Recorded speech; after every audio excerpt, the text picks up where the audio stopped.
So yeah, man, I've been listening to the Signed DC song. You could do a lot. I actually love those two chords, E minor and D. It's very easy, E minor and D.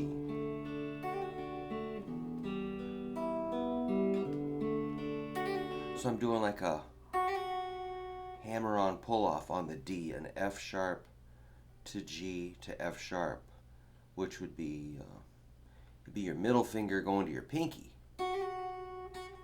So that's called like a legato of some sort. So it's just a little flick.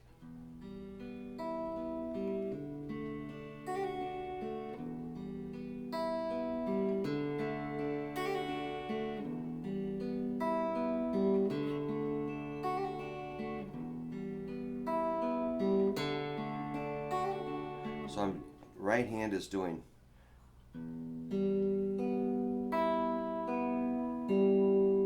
which is thumb, index, middle, ring, middle, index. Thumb, index, middle, ring, middle, index. On the E minor and the D, and then our hammer-on pull-off.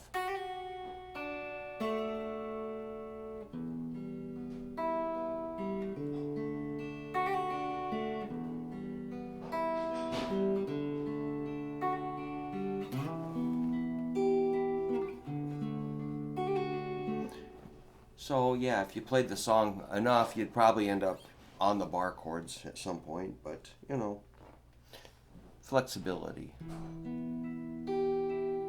So I'm just doing your index flat at 7th fret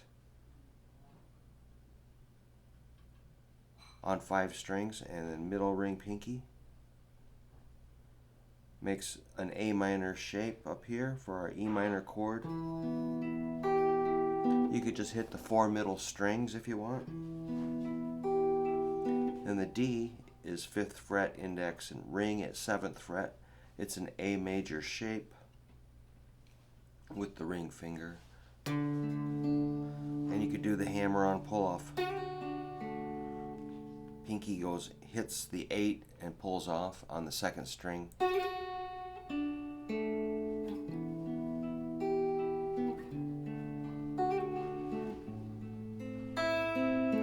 There's an A minor that pops in there, and back to E minor, D.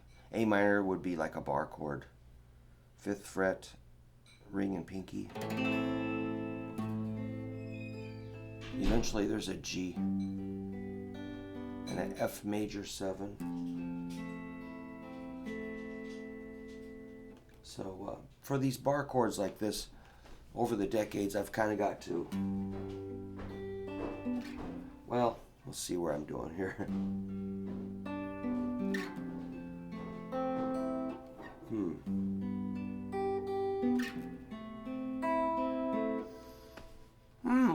What do I want to do? I might go bar chord.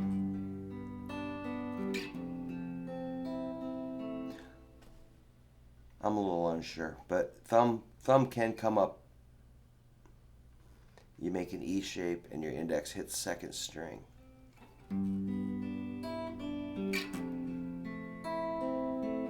So that's like an E shape with index and thumb. Possibility. And you know, you could do the full-on bar chord.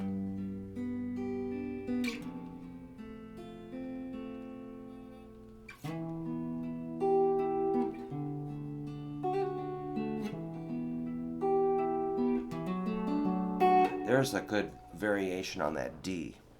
So D major has got what I call the flat shape here, the A shape.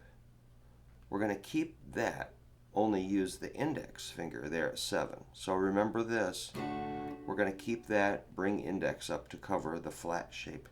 And the ring finger comes over here to the 9th fret of the 5th string, and you got to be on your tip.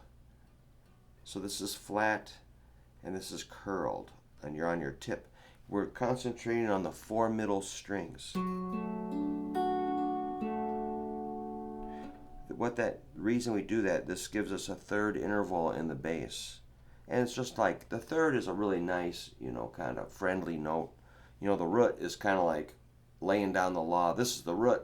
The third's like, can't we mellow out a little bit? A little more melodic.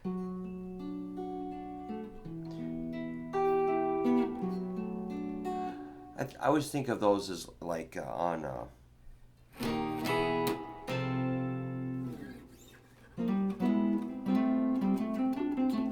something like that Hendrix would have done, or like maybe Little Wing.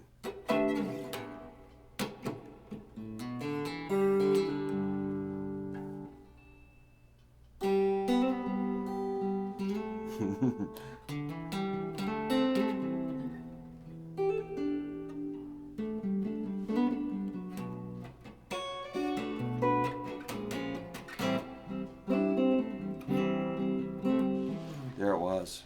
I was trying to remember. But, from that one little Hendrix idea, it's spawned like an entire industry of. I'm sure he didn't invent that, but,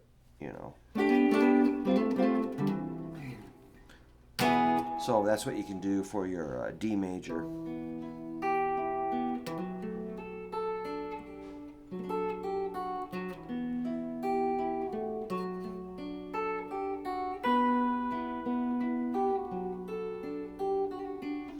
I was just playing with that D I was describing, which is a 9-7-7-7. You can add your pinky on the 10 if you want to get a little melodic in there.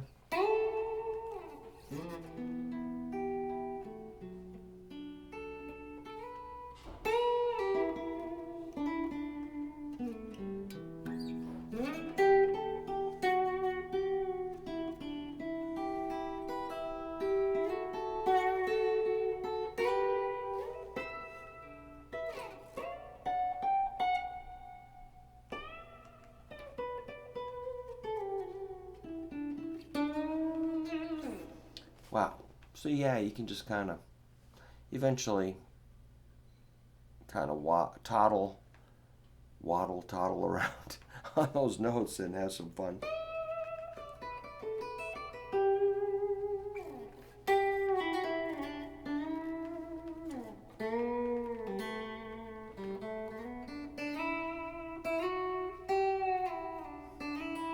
So what I'm thinking there, after all my decades of training, I'm not thinking at all because I know how to react. But the way I train myself to be able to do that is know the notes of every chord we're playing. That's really great.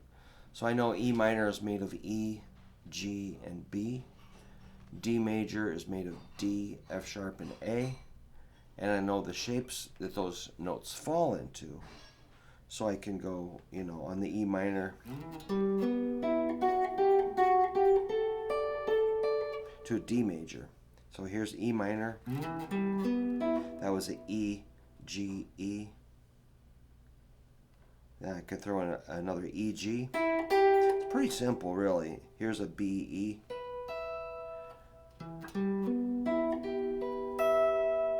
That's called an arpeggio. Arpeggios, yes. The D,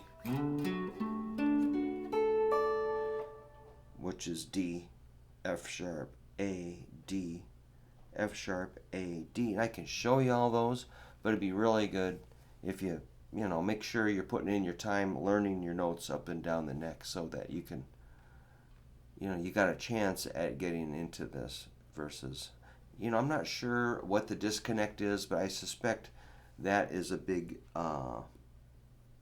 barrier between being able to fluently come up with this stuff. But they also do, these things I'm talking about are patterns also.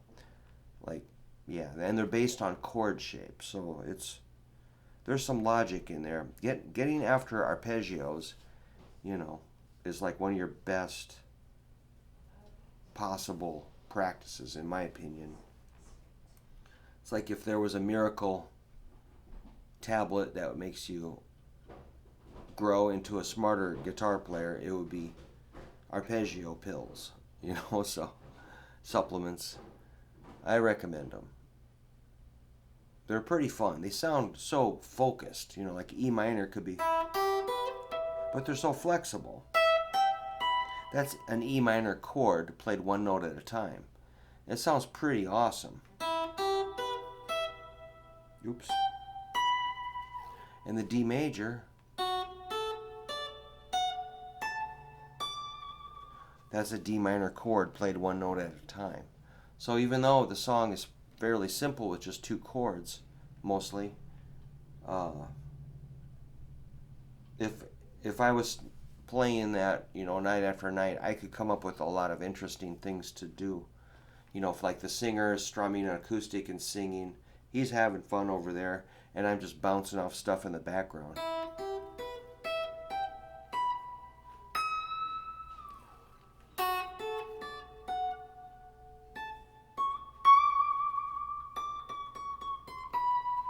Then there's notes between them that you can kind of squeeze in.